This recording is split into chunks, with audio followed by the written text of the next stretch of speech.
Not so long ago did I realize that I am afraid of being a woman. I look at my hands and doubt their strength.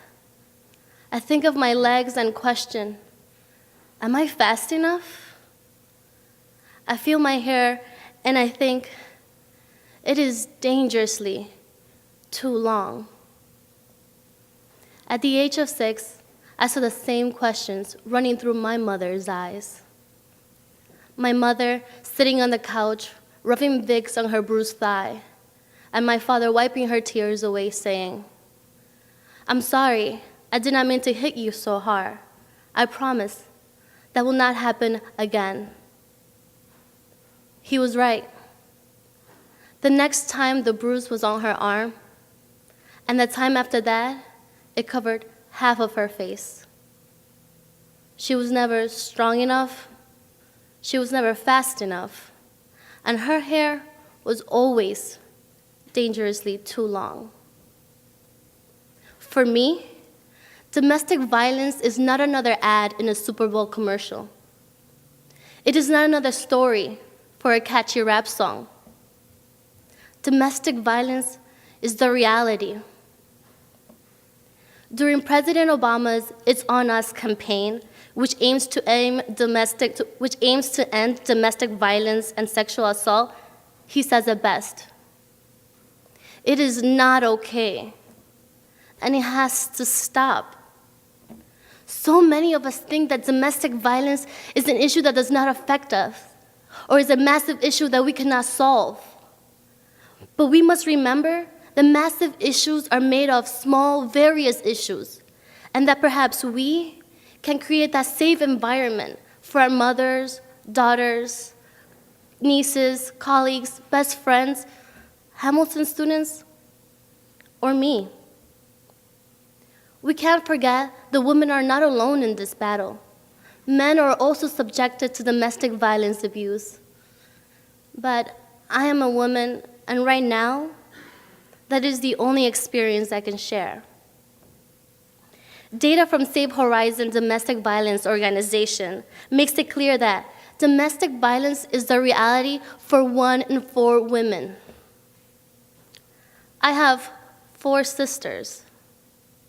Does that mean my little sister Helen will be next?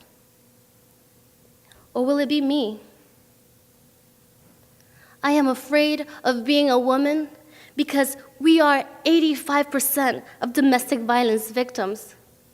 Because 3 of us are murdered every day by a former or current male partner in the United States. Because our society accepts it. February 2014, NFL player Ray Rice appears in a video dragging his fiance's limp body after punching her unconscious. He was initially suspended for 2 games, a less severe violation than the one he would get if violating the substance abuse policy. March 2009, R&B singer Chris Brown, at 19 years old, beats his girlfriend. He pays bail, he goes free, and his album sales increase. I guess any publicity is good publicity. January 2005, an 11-year-old girl sits in her closet, hugging her knees and praying to God in between her sobs to please make it stop. If you make my dad stop hurting my mom, I promise I'll do all of my homework. I promise I'll read more. I've been an A student ever since. It is time to take action. Let's think of the way we speak, think, and treat women.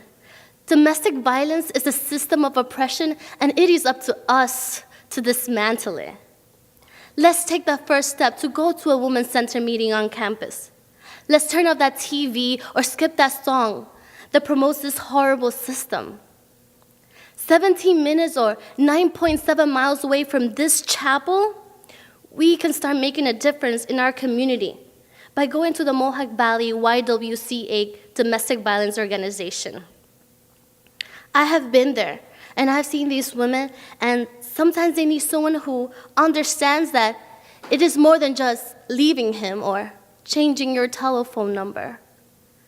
Others, like my mother, want to hear that they are not alone and that they are indeed strong. Take Brenda Plumley, for example. Brenda has lived through repeatedly violent and sexual abuse by perpetrators, mainly in her family. She found the support she needed at the YWCA, a network of people who believed in her. All of us here are privileged to have access to education, but we need to be educated on this issue.